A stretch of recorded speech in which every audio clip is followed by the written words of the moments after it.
The night began like any other, silent, heavy, and unremarkable. Yet silence has a way of hiding the extraordinary, as if the world itself was holding its breath. On the outskirts of the old city, where cracked streets bled into forgotten fields, the air felt wrong. The lamps flickered against the windless dark, their light bending, warping, as though something invisible pressed against the edges of reality. And then it happened. The sky did not thunder, nor did it roar. It split. Not a streak of lightning, not a falling star. A tear, a jagged wound carved itself across the heavens, a thin, glowing seam that pulsed like the heartbeat of another world. It was neither red nor blue, but some indescribable color, one that made the eyes ache and the soul recoil. From that seam came a sound. Not quite a voice, not quite a note, a vibration that rattled through bone and marrow. Those awake at that hour heard it deep within their heads, as if it had always been waiting there. Children cried in their sleep. Dogs whimpered and clawed at their cages. Radios hissed, televisions sparked, and every clock froze at exactly 3:03 a.m. For a single moment, all things bowed to the tear, and then came the shadows. At first, they seemed like tricks of the eye, stretches of darkness where no darkness should be. But they moved with intention. Long, thin shapes slid out of the fractured light, spilling into alleys, gardens, even across bedroom walls. A man walking home from work swore he felt one brush against him, cold like damp fog, yet heavy like a presence that knew him. He tried to run, but every street bent back toward the tear. He collapsed, clutching his head, as whispers crawled into his ears. No language, no words, only sound, like breathing too close to his soul. Across the city, witnesses would later say the same thing. The shadows never attacked. They only watched, faceless, voiceless, patient. As dawn approached, the wound in the sky began to close, sewing itself with strands of pale light until the stars once again shone undisturbed. The clocks resumed their ticking. The dogs ceased their howling. The world seemed to exhale as if nothing had ever happened. But it had, and those who saw it, those who felt the shadows press against their skin, would never again look at the night in the same way. For once the veil had torn, even for a breath, there was no denying it anymore. Something existed beyond the world we know, and it was watching. For days after the tear, the city pretended nothing had changed. The newspapers wrote it off as atmospheric distortion. The news anchors blamed satellites, weather balloons, or tricks of exhausted eyes. But silence lingers differently when the air itself carries memory. Those who had seen the shadows could not escape them. At first, it was a sensation, the constant weight of being watched, the feeling of eyes tracing every step. At night, the sensation sharpened until even the bravest dared not glance over their shoulders. And yet, when they did, there was nothing. Nothing, except the creeping suspicion that nothing was standing right there. It began with small disturbances.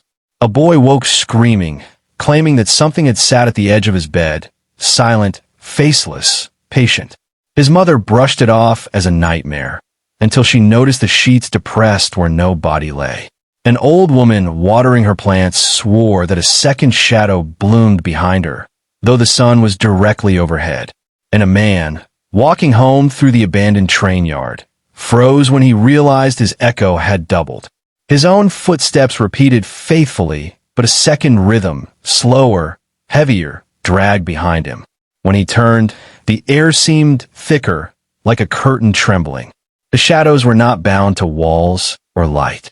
They followed people in crowded markets, in lonely streets, even in the glaring neon of the city's heart. Always behind, never beside.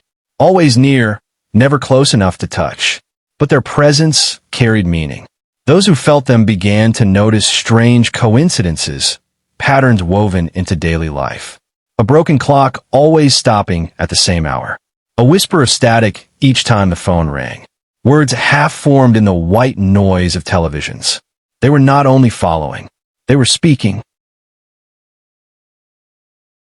In the archives of the old university, a scholar named Dr. Karim unearthed a manuscript that chilled him. Bound in flaking leather, older than any catalog text, it spoke of the veil. When the fabric of the world thins, it read, they step forth. Not to harm, but to witness. Not to strike, but to prepare. For the veil is both barrier and bridge, and once crossed, the watchers will remain. Dr. Kareem highlighted the passage and whispered to himself. The Watchers, the silent Watchers. He did not tell his colleagues. He did not submit a paper. For even in his solitude, the hairs on his neck stiffened, and he knew with certainty that one of them was leaning just beyond his shoulder. Night fell heavier with each passing day. The shadows grew bolder. People reported catching glimpses in the corners of their eyes, elongated shapes, faceless silhouettes, drifting closer before vanishing like smoke. No one dared to follow them. And yet, a question took root in every fearful heart. Were these shadows truly following humans? Or were humans unknowingly following them? The first mirror appeared in a forgotten house at the edge of the city. No one lived there anymore, just dust, cobwebs, and the smell of damp wood. The building had been abandoned for decades, a place where children dared each other to enter, but never crossed the rusted gates. Yet one night, when the tear had not yet faded from memory, a wanderer stepped inside. He was a drunk, staggering through the skeleton of the home, muttering curses to the night. The broken glass windows caught fragments of the moon, but there was no sound save for his footsteps creaking across the rotted floorboards. Then he saw it, a mirror, tall, oval, uncracked despite the ruin around it. The man swayed before it, smirking at his reflection. But as he leaned closer, his grin faltered. His reflection did not move with him. At first it was subtle, a delay, a lag, as if the glass needed a heartbeat to catch up. But when he lifted his hand, the reflection left it hanging in the air, frozen, palm open, eyes staring. The drunk staggered backward. His reflection tilted its head, something he had not done. Its mouth quivered, stretching wider, wider, until the glass itself trembled like water. He screamed and fled into the night, swearing he would never return. The next morning, children playing near the gates found the mirror propped outside the house, gleaming as though it had been polished. But the drunk was never seen again. Whispers spread. Other mirrors began to behave strangely. A woman brushing her hair watched her reflection blink, though her own eyes had not. A shopkeeper swore his reflection turned its head toward the back of the store, alerting him to a thief he had not seen. And a girl in her bedroom gasped when her reflection stepped backward on its own, fading into the distance, as if retreating into some other room beyond the glass. Fear grew, but so did fascination. Dr. Kareem, the scholar who had discovered the manuscript, became obsessed. He filled his study with mirrors, small ones, large ones, some cracked, some whole. He believed the shadows had chosen this medium to cross. For hours, he sat in candlelight, watching. Nothing happened. His reflection stared back, hollow-eyed and weary. Until midnight. The flame flickered. The room chilled. And his reflection blinked, but his eyes had not. The reflection's lips parted. No sound came forth, but Kareem understood. The words did not enter his ears. They entered his mind. The veil thins. Kareem dropped the candle, scattering wax across his desk. He covered the mirror, trembling. He could not sleep that night, for even behind the cloth, he felt the glass vibrating softly, as though something pressed its face against the barrier, waiting. Across the city, the pattern was the same. Midnight. The reflections no longer obeyed. Some smiled when the real faces did not. Others whispered secrets no one should know. A few even reached outward, fingertips tapping against the glass from the inside. It was no longer a question of shadows following. The shadows had found their voice, and the mirrors were their mouths. At first, it was just the nightmares. Dark corridors, endless staircases, doors that never opened. The faceless shadows followed, patient and silent, lingering just outside reach. When the dreamers awoke, they gasped for air, drenched in sweat, their hearts pounding as though they had been running for hours. But soon, the dreams did not stay where they belonged. A woman named Alia walked to her kitchen one morning, groggy and sleepless. The smell of coffee was sharp in the air. She reached for the sugar bowl and froze. The bowl was not there. In its place sat a key, rusted, old, with teeth jagged like broken bone. She blinked and it was gone. The sugar bowl returned. Yet her hand trembled when she touched it, certain she had felt cold iron beneath her fingers. That same day, she found the same key in her dream. This time, she picked it up. The weight of it pulled at her, dragging her deeper into the nightmare until she woke screaming. When she looked to her bedside, the key lay waiting on the floor. Alia was not alone. Others reported glimpses of impossible things in their waking lives, things that should have belonged to dreams. A man swore he saw the walls of his office bend and stretch like wet fabric. A child cried when her stuffed animal turned its head to watch her before going still again. And in the marketplace, vendors gasped as the shadows of customers no longer matched their steps, some walking ahead, some standing still, others peeling away entirely and dissolving into the crowd. Dr. Karim gathered testimonies obsessively, filling journals with accounts of dream bleeds. He believed the veil had weakened since the tear, and reality itself was unraveling. His colleagues mocked him, calling him mad. But Karim was not deterred. One night, he sat in his cluttered office, surrounded by papers, when his eyelids grew heavy. He fought sleep, scratching notes furiously, until the pen slipped from his hand. He stood in a vast desert under a sky with no stars. The sand was black, shifting like ash, and the air tasted of iron. In the distance, a figure loomed, faceless, its height impossible, its body draped in flowing shadows. It raised a hand, and Karim felt his chest tighten as if a fist had closed around his heart. He fell to his knees, gasping. The figure's hand lowered, and the voice, no longer whispers, but a chorus of silence turned sound, spoke. The dream is no longer yours, it is ours. Karim awoke at his desk, drenched in sweat. His pen lay on the paper where his hand had fallen. But when he looked down, he saw that words had been written in his sleep, words he had not chosen. The watchers walk. The veil weeps. The next morning, Alia stood before her bathroom mirror, the same rusted key heavy in her palm. Her reflection looked back at her, but the eyes were wrong, too sharp, too knowing. And when she dropped the key into the sink, her reflection smiled. The world had entered a new stage. Dream and waking were no longer separate. The shadows had crossed the threshold. It began with the radios. A low hiss, faint at first, threading itself between stations. People turned the dials, expecting only noise, but in the static, something lived. Whispers. Broken syllables. A breath too close to the ear. Some swore they heard their own names. Others heard warnings.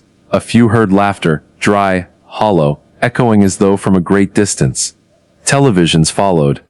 Late-night viewers claimed that the screens flickered with shapes, elongated shadows stretching across the broadcast, too quick to be glitches, too deliberate to be chance. An anchor smiled at the camera while, behind him, something faceless leaned across the frame. The station denied it, but the recordings told a different story. Then the phones began to sing. At exactly 3 a.m., the same hour the tear had first appeared, phones rang in homes across the city. When answered, there was no human voice, only the static. A hissing that grew and grew until it almost formed words. And if one listened too long, the words did form, sliding into the mind, bypassing the ears, speaking directly into thought. Alia answered one such call. At first, she heard nothing but the familiar hiss. She nearly hung up until the line breathed, not sound, not speech, breath. And then, the voice. The veil opens. Her hand trembled so violently she dropped the receiver. But the voice did not stop. It came from the phone, from the walls, from the air itself. The dream is not yours. The life you claim is not yours. The life you claim is not yours. She covered her ears, but the words nested inside her skull. The lights flickered. Shadows stretched along the walls, meeting at the corners, curling like living veins. And in that static chorus, she understood the most terrifying part. It was not a warning. It was an announcement. Dr. Karim, meanwhile, had gone further. He constructed machines to capture the frequencies.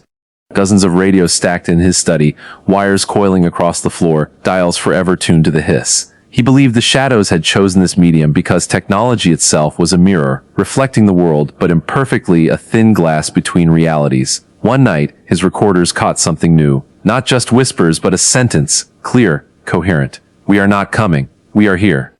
Karim played it back 100 times, his hands shaking, his heart clenching with a mix of dread and awe.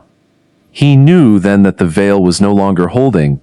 It was unraveling. Across the city, strange broadcasts erupted. Songs warped into chants. Commercials fractured into cries. Families reported their televisions switching on by themselves, screens filled with black and white eyes, unblinking, faceless, endless. And always, the message threaded between it all: the veil is thinning. The watchers are speaking. The world is no longer yours alone. For centuries, static had been dismissed as meaningless noise. But now, every hiss, every flicker, every distortion carried a truth too heavy to ignore. The shadows no longer lingered in silence. They had found their voice. For weeks, it had remained hidden, a wound half-healed, a scar in the memory of the city. But on the first night of the new moon, the sky split again, wider, deeper, hungrier. This time, it bled, not blood as mortals know it, but a rain of crimson light, streaking across the heavens like burning veins. The stars vanished, the moon dissolved, and above the world stretched a vast, throbbing scarlet wound, as though heaven itself had been pierced. People screamed in the streets. Others fell silent, staring upward as if mesmerized. The light painted every face red, searing shadows into walls, into roads, into the skin of those who stood beneath it. Then came the storm. Not rain, not thunder, shadows. They fell like ash, drifting from the tier, but heavier, darker. Whole blocks disappeared into moving blackness, smothered as though swallowed by an unseen tide. Alia clutched the rusted key in her hand, standing at her window. The glass trembled, and her reflection was no longer hers. It leaned closer, its faceless form pressing against the inside of the pane. When the sky pulsed again, crimson spilling across the city, her reflection whispered from behind the glass. The blood is not the end, it is the beginning. She dropped the key, but it did not fall. It hung in the air, suspended, spinning slowly. The veil no longer cared for gravity. Dr. Karim staggered into the streets with his recorder clutched tight. The static now screamed with voices, overlapping, chanting in languages both ancient and unborn. He fell to his knees as the sky tore wider, and in the rift he saw something, not shape, not body, but suggestion, a hand that stretched too far, an eye that never blinked, a mouth that devoured light but never opened. The city itself groaned as buildings bent beneath the pressure. Street lamps flickered blood red. The air tasted of rust. Every heartbeat carried a second rhythm, as though another pulse had been sewn into flesh. And then, the silence. The tier closed suddenly, as if stitched shut by invisible threads. The crimson sky faded. The stars returned. The streets were still again. But nothing was the same. Where the shadows had fallen, they remained. Pools of black, quivering like liquid, creeping along the pavement as though seeking a way inside every doorway, every heart. Alia whispered into the silence, her voice shaking. Why us? Why here? The static answered, vibrating through the walls, the windows, the air. Because the veil is weakest where belief has died, and you stopped believing long ago. That night, every clock froze at 3 a.m. again, and in the frozen silence humanity understood. The tear was not a warning, it was a promise. It began quietly. On the morning after the bloodstained sky, parents entered their children's rooms to find the beds empty. No open windows, no signs of forced entry, the sheets still warm, toys still scattered, shoes still neatly by the door, but the children were gone. At first, it was only a few cases, a boy from the southern district, 2 sisters from a farmhouse on the outskirts, a toddler whose mother swore she had rocked him to sleep only hours before. By noon, the number had grown. By nightfall, panic had swallowed the city. Authorities combed every street, every home, every alley. Dogs sniffed. Helicopters circled, but there were no trails, no footprints, no doors left ajar. The children had not been taken. They had simply vanished. And yet, their voices lingered. Parents claimed to hear their children calling from other rooms, though the rooms were empty. A father ripped the walls apart with his bare hands after hearing his daughter laugh from inside the plaster. A mother fainted when her son's voice whispered from the pipes beneath the floorboards. Alia was among the first to notice the pattern. Each disappearance happened at the same hour, 3 a.m. The time when the clocks froze. The time when static hissed loudest. She held the rusted key tighter than ever, certain it was connected. And that night, when the hour struck, she sat awake, staring at her mirror. Her reflection blinked. And behind it, children. Dozens of them, standing in rows, their faces pale, their eyes empty, their bodies still as dolls. They looked at her through the glass, silent. One child, a girl with braids, stepped forward. Her lips moved, though no sound came. Alia leaned closer, desperate to understand. The child pressed her hand to the inside of the glass. Alia pressed back, and then, the whisper. Not from the child, but from everywhere, folding itself into Alia's mind. The children are not lost, they are chosen, Alia screamed, ripping her hand away.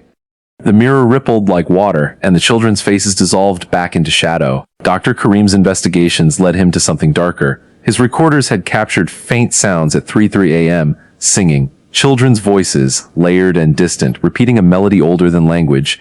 He slowed the recording, studied it for hours. Finally, he realized, it was not a song, it was a call, a summoning. And the children had answered. By the end of the week, nearly 100 children were gone. No ransom, no clues, only whispers in mirrors, laughter in walls, and songs caught in static. The city was no longer afraid, it was broken. On the seventh night, as the clock froze once more, every parent left bereft of their child heard the same words, carried on a voice both tender and terrible. Fear not, they walk ahead of you, they open the way. And when dawn came, nothing was left in their homes but the faint imprint of small bodies pressed into bed sheets that would never be filled again. The city grieved for its missing children, but grief soon gave way to something stranger. People began to change. It started with the eyes. A cashier at the market blinked and found that his reflection in the glass no longer blinked back. A school teacher paused mid-sentence as her voice faltered, as though the sound had slipped away from her throat. A woman looked into her bathroom mirror and saw that her face was still hers, yet hollow, stretched thin, as if a mask had been placed over her skin. By the end of the week, entire blocks whispered of the same thing, faces fading. One man, Elias, woke to his wife shaking him violently. "Look at me," she cried. He did, and gasped. Her features were still there, the eyes, the nose, the lips, but blurred as though sketched in fading pencil. When she spoke, her mouth moved, but her voice came from somewhere else, echoing faintly from the walls of the room. That night, Elias awoke again. His wife was gone. In her place lay a shadow curled in the shape of a body. When he touched it, the shadow crumbled to dust. The police could not explain it. No one could. Dr. Kareem watched the city unravel from his cluttered office, every radio hissing louder, every mirror humming with vibrations. His research confirmed what he feared. The vanishings had expanded beyond children. Adults, too, were being drawn across the veil not by force but by erosion. Faces first, then voices, then the body itself. They weren't being stolen. They were being unwritten. Alia clutched her rusted key and wandered through streets that no longer felt human. Posters of missing children curled on walls. Silent crowds shuffled past her, some with eyes dimmed, some with faces smudged as though erased by invisible hands. In the center of the square, she saw a girl, alone. Small. "Are you lost?" Alia asked gently. The girl turned. Her face was blank, smooth skin stretched where features should be. And yet, the faceless head tilted upward, looking. The girl raised her hand and pointed toward the sky. Alia followed her gesture. The stars above flickered, rearranging themselves into strange patterns. A shape emerged. A gate, a doorway carved in constellations. When Alia looked back, the faceless girl was gone. Only a smear of shadow remained on the cobblestone, fading into the cracks. That night, the city froze again at 3:03 a.m. But this time, the silence was not followed by whispers. It was broken by a sound none had heard before. Applause, a slow echoing clap, dozens of hands, hundreds. The sound rose like a wave, though no human made it. It filled the streets, the buildings, the rooms. It came from the faceless ones, those who had been taken, those who had been taken, those who had been erased. And woven between the claps came words, clear as thunder.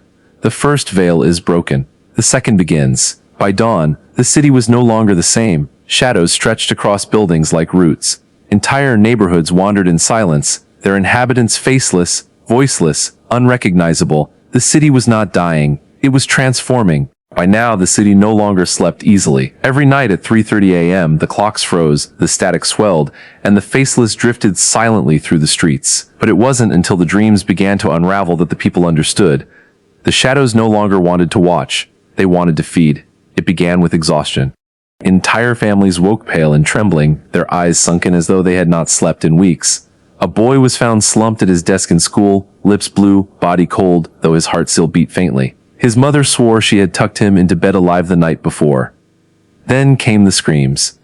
Neighbors reported hearing cries in the dead of night, anguished wails as if something unseen was pressing down on the chest, choking the breath, devouring the soul. When doors were broken down, the victims were still alive, but barely. Their dreams had been stolen. Dr. Kareem pieced it together first. The watchers were not only crossing the veil, they were consuming it.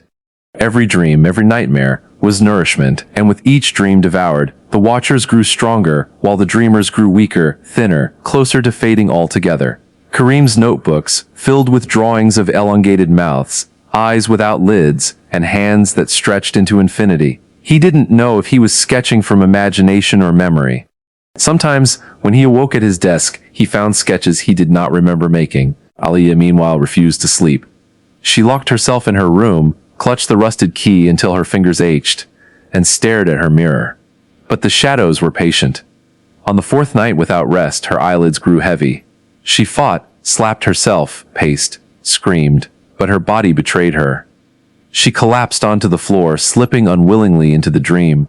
She found herself standing in the same desert Kareem had once seen. Black sand, starless sky, the faceless giants looming in silence, but this time they moved. One bent low, a face with no features pressing near hers. She could feel its hunger, its breath like ice, seeping into her lungs. Its hands, if they were hands, unfurled into threads of shadow that wrapped around her head. She screamed.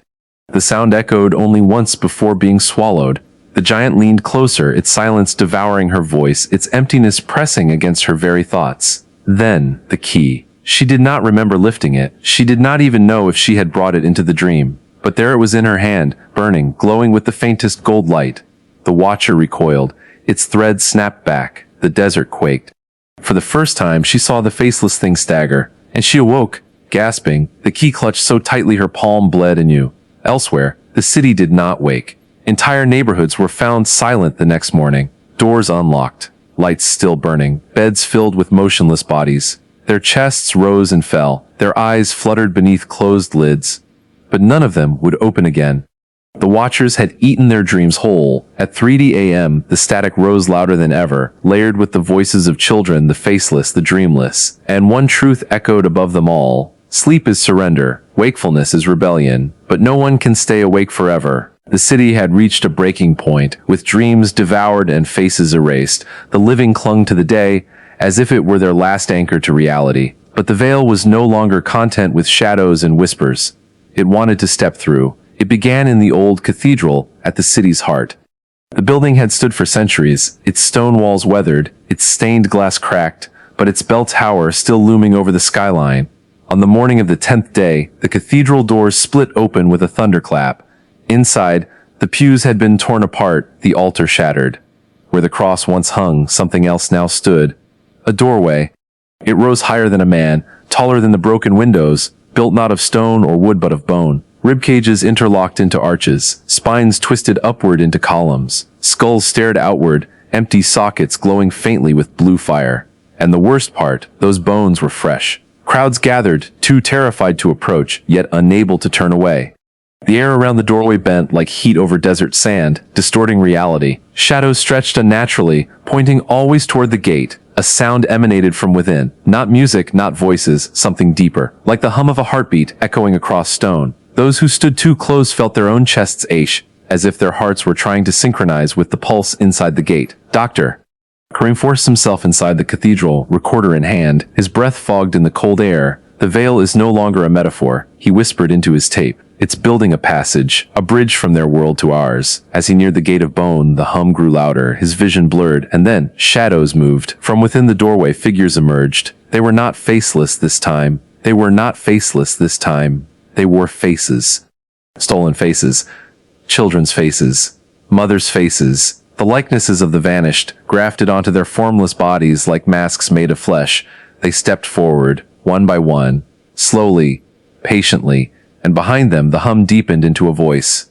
The threshold opens. The chosen lead, the rest will follow. Aliyah arrived just as the first of the creatures crossed. She clutched her key, its rust glowing faintly in the cathedral's dim light. The crowd screamed as the creatures spread into the streets. Some fled. Others froze, entranced, reaching out as if to embrace their returned loved ones, only to be consumed by the shadows wearing their faces. Aliyah dropped to her knees before the gate. The muralite inside it shimmered, showing her glimpses of the desert, the giants and the faceless children standing in rows. The girl with braids appeared again. She raised her hand and mouthed the same word as before. But this time Aliyah understood. Open. Her key burned in her hand. She knew with sudden clarity that it was more than a relic. It was a choice. A weapon or a lock. And the Gate of Bone was waiting. At 3:03 a.m., the cathedral bells tolled on their own, though no one pulled the ropes. The Gate of Bone pulsed, the city screamed. The veil breathed in, and then the gate began to widen. The cathedral bells rang 13 times. Each toll shook the city, rattling windows, cracking walls, splitting the air like thunder. People covered their ears, but the sound was inside them, vibrating bone, pulsing blood, dragging their thoughts into rhythm. At the 13th strike, the bells stopped, and with them, so did time. The city froze. Not in silence. Silence would have been merciful, but in a suffocating stillness, where every sound stretched endlessly. A man's cough became a drone that lasted minutes. A dog's bark wavered in the air like a string pulled too tight. Clocks no longer ticked. Shadows no longer moved. The sun stalled mid-rise, hanging in a permanent crimson glow.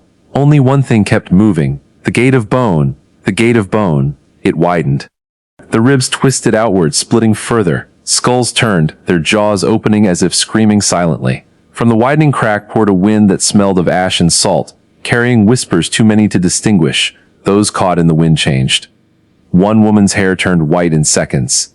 A boy's eyes sank into darkness, his irises consumed by shadow.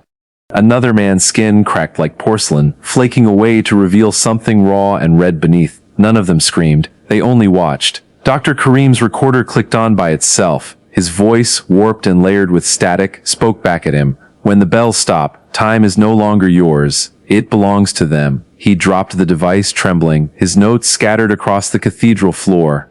Every page of his journals now bore the same phrase, scrawled over his handwriting in ink he hadn't used. Open, open, open. Alia pressed the rusted key to her chest, her heart pounding against it. She felt the choice narrowing, her body shaking with exhaustion. The girl with braids appeared again, this time not in mirrors, not in shadows, but standing in the flesh at the base of the gate.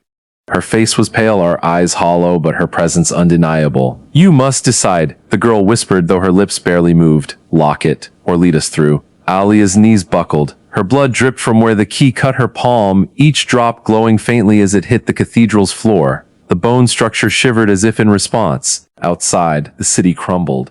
Buildings bent as though breathing. Streets twisted, curving into spirals. Rivers flowed backward. Statues blinked. And above it all, the sky tore slightly, a hairline crack revealing the endless desert on the other side. The faceless giants moved in the distance, waiting for the bells to stop forever. At 3:03 a.m., the stillness deepened.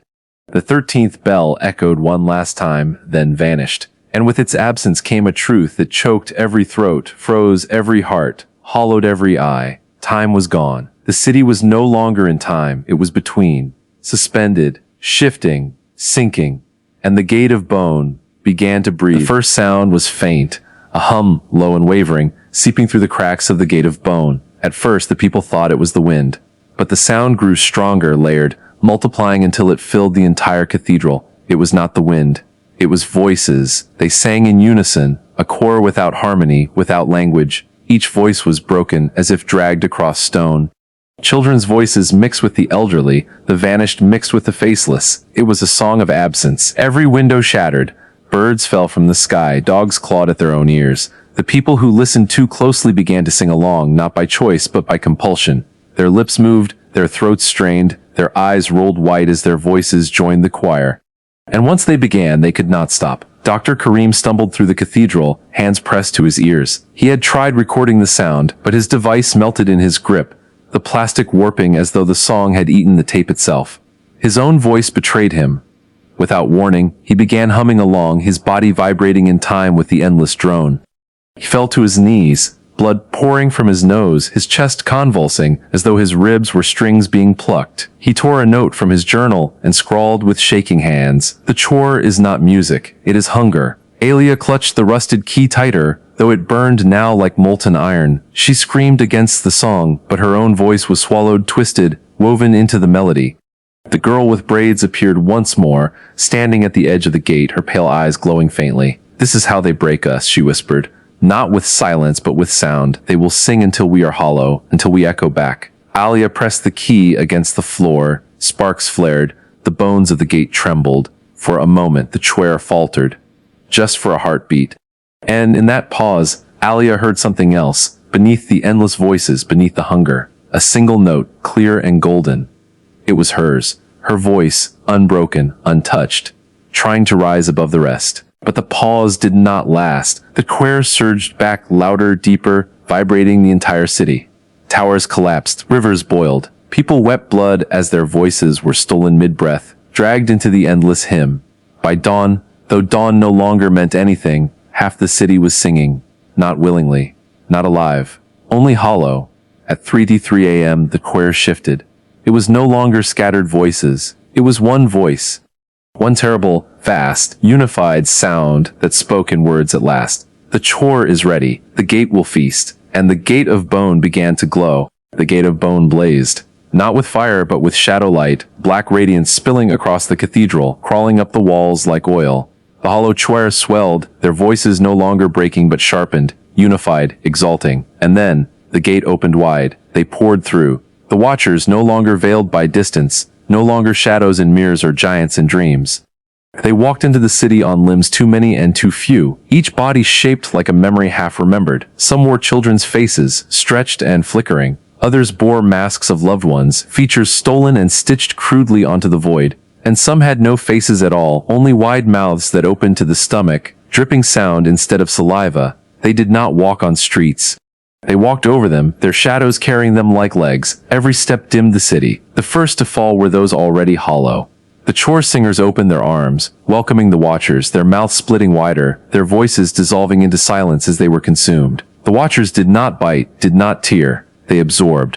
Flesh, bone, and spirit melted into their forms, leaving only clothes collapsing onto empty ground. Dr. Karim stumbled through the chaos, notebook pressed to his chest. He watched as a watcher leaned over a man who tried to pray. Its shadow mouth wrapped around his words, drinking them until his tongue withered and his body caved inward. Their feast is not of flesh, Karim whispered into his failing recorder. It is of meaning. They eat what makes us human, our words, our dreams, our faces, until nothing remains but shadow. The recorder hissed, then spat out his words back at him.